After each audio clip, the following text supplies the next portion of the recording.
Next topic is endurance. हमारा जो first component है स्ट्रेंथ है वो कंप्लीट हो चुका है। नाउ सेकंड कंपोनेंट यहाँ पे हम स्टार्ट करेंगे। ठीक है, एंड्योरेंस, इसमें हम इसकी टाइप्स, इसकी डेफिनेशन, इसकी टाइप्स और इसको डेवलप करने के मेथड है वो है प्रॉपर्ली कंप्लीट करेंगे। ठीक है, तो सबसे पहले इसकी definition, it is the ability to sustain an activity under the condition of fatigue. यानी कि हम कोई भी एक्टिविटी जब थकी हुई हालत में भी उस एक्टिविटी को कंटिन्यू करते हैं उसको हम क्या बोलते हैं, एंड्योरेंस। यानी कि वो किसके ऊपर डिपेंड होती है, एंड्योरेंस के ऊपर, हमारी क्षमता के ऊपर, हमारी बॉडी के अंदर कितनी क्षमता है किसी एक्टिविटी को कंटिन्यू रखने की थकी हुई पोजीशन में भी। ठीक है, दैट इज कॉल्ड एंड्योरेंस। इसकी टाइप्स, जनरली अगर इसकी टाइप्स हम देखें तो इसको हम 2 फैक्टर्स के ऊपर डिवाइड कर सकते हैं। ठीक है, टाइप्स ऑफ एंड्योरेंस में हम एंड्योरेंस में 2 टाइप्स में इसको डिवाइड कर सकते हैं, तो 2 फैक्टर्स के अकॉर्डिंग डिवाइड कर सकते हैं। अगर देखा जाए तो according to the nature of the activity, यानी कि जो हम एक्टिविटी कर रहे हैं उसकी नेचर क्या है।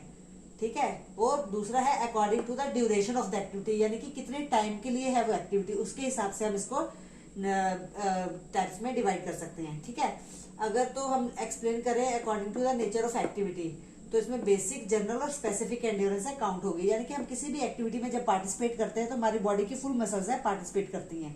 ठीक है, तो बेसिक एंड्योरेंस यानी कि जनरली हम अगर कि अपने आप को हम अपनी मसल्स को इन्वॉल्व करते हैं किसी एक्टिविटी में just for the warm up और कंडीशनिंग। ठीक है, उसमें हमें बेसिक एंड्योरेंस की जरूरत पड़ती है। जनरल एंड्योरेंस है जब हम किसी पर्टिकुलर किसी गेम के लिए है, जब हमारी बॉडी की मसल्स है वो प्रॉपरली है इन्वॉल्व तो होती है थोड़े लंबे समय के लिए, यानी कि किसी हम स्पोर्ट्स में पार्टिसिपेट करते हैं लेकिन उसमें जो है टाइम है उसमें बहुत ज्यादा लगता है। ठीक है, किसी गेम को परफॉर्म करने में हमारी बॉडी की इन्वॉल्वमेंट है वो ज्यादा होती है, यानी कि ज्यादा लंबे समय तक हम अपनी मसल्स को बिजी रखना पड़ता है उसकी परफॉर्मेंस के लिए, वहां पे जनरल एंड्योरेंस काम करेगी। और थर्ड है स्पेसिफिक एंड्योरेंस। स्पेसिफिक एंड्योरेंस यानी कि पर्टिकुलर गेम, जैसे क्रिकेट हो गया और एक तरफ बास्केटबॉल हो गई। क्रिकेट में हमें यानी कि हमारी मसल्स इन्वॉल्व होती है, ज्यादा देर खड़े स्टैटिक एंड्योरेंस वहां चाहिए, लेकिन जब बास्केटबॉल की गेम की बात करें हम तो वहां पे हमें डायनामिक एंड्योरेंस चाहिए। ठीक है, तो उसके हिसाब से यानी कि स्पेसिफिक एंड्योरेंस पर्टिकुलर गेम की नेचर के अकॉर्डिंग की गेम कैसी है उसके हिसाब से कौन सी एंड्योरेंस हमने डेवलप करनी है। ठीक है, और according to the duration of the activity करें तो जैसे हमने किया हुआ है पहले कि रेसेस कितनी टाइप्स की होती हैं, short distance, middle distance, long distance, यानी कि डिस्टेंस का फर्क होता है। ठीक है, तो सेम एज इट इज अगर हम किसी एक्टिविटी को उनकी ड्यूरेशन के ऊपर डिवाइड करें तो उसमें अलग अलग तरह की एंड्योरेंस की जरूरत पड़ती है। फर्स्ट है स्पीड एंड्योरेंस। यानी स्पीड एंड्योरेंस में क्या है, हमारी बॉडी की जो मसल्स हैं वो प्रॉपर्ली फुल एफर्ट्स अपने लगाएंगी। ठीक है, और एक्टिविटी का लास्ट टाइम कितना हो सकता है वो एटलीस्ट 45 सेकेंड्स तक। ठीक है, तो इसमें क्या है, स्पीड कैन बी मेंटेन, कितने सेकंड तक, हमें 45 सेकंड तक अपनी स्पीड को मेंटेन करने रखना है। तो इसके एग्जांपल आपको बता सकती हूँ 400 मीटर रेस। ठीक है, शॉर्ट रन एंड्योरेंस और मे बी एनारोबिक एंड्योरेंस भी इसको बोलते हैं। एक टाइप इसकी ये हो सकती है शॉर्ट रन एंड्योरेंस, यानी कि जिस एक्टिविटी की ड्यूरेशन में मैक्सिमम एटलीस्ट 2 मिनट तक है। ठीक है, तो कहते हैं कि the action of our movement only short duration for the 2 minutes. हमारी बॉडी है प्रॉपरली, हमारी बॉडी की मसल्स है वो 2 मिनट्स तक है प्रॉपरली अपने आप को वो रेडी करते हैं, यानी कि उसके ऊपर ऐसे उसकी मसल्स को है फैटीग की कंडीशन में भी और यानी कि थकावट की पोजीशन में भी प्रॉपरली वो डिस्टेंस को कवर करे। तो इसमें 2 मिनट्स भी लग सकते हैं। इसके एग्जांपल में हम इसमें 800 मीटर रेस बता सकते हैं। ठीक है, और मिडिल टर्म में हम किस एंड्योरेंस की बात कर रहे हैं, यानी कि ऐसी एक्टिविटी में पार्टिसिपेट करना और जिसमें हमारी मसल्स है एक्टिव प्रॉपरली एक्टिव रहे कम से कम एटलीस्ट 11 मिनट तक।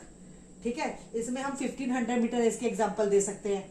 ठीक है, और लॉन्ग टर्म हमने किसी के एंड्योरेंस को डेवलप करना है। ठीक है, उसमें क्या है कि हमने अपनी मसल्स को कितनी देर के मोर देन 11 मिनट के लिए प्रॉपरली प्रिपेयर करना है। ठीक है, तो ये ड्यूरेशन के हिसाब से हमने मसल्स को प्रॉपरली डिफाइन कर दिया, हमने अपनी एंड्योरेंस को डिफाइन कर दिया है कि हमने अपनी बॉडी के अंदर किस तरह की एंड्योरेंस की डेवलपमेंट करनी है। यानी कि हमें उस पर्सन को किसी स्पीड वाली गेम में या शॉर्ट टर्म वाली एंड्योरेंस वाली गेम्स में भेजना है या मिडिल टर्म वाली या लॉन्ग टर्म वाली एंड्योरेंस की गेम में प्लेयर को सेट करना है, तो उसके हिसाब से वो एंड्योरेंस को डेवलप करने के लिए मेथड अप्लाई करेंगे पर्सन के ऊपर।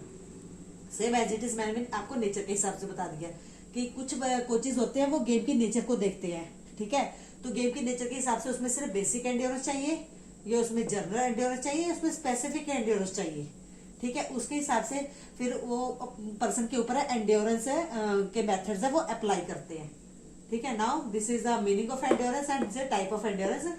You can write in this way only, type of endurance. अगर आपको क्वेश्चन आया है ना कि एंड्योरेंस को डेवलप कैसे कर सकते हैं, how can we develop endurance, ठीक है, कोच कैसे एक पर्सन के अंदर, प्लेयर के अंदर एंड्योरेंस को डेवलप करता है, तो आपने एंड्योरेंस को पहले डिफाइन इतना छोटा सा करके और उसकी टाइप को इसी हिसाब से लिख देना, फिर आगे ज्यादा जोर मेथड के ऊपर देना है अगर उसने मेथड पूछे हैं। और अगर उसने एंड्योरेंस को डिफाइन करने के लिए बोला, you have to explain in 2 और 3 लाइन्स, इनको आपने 2-3 लाइन में डिफाइन भी करना है, ठीक है। That is depend on the question कि क्वेश्चन क्या है। Now come to the methods.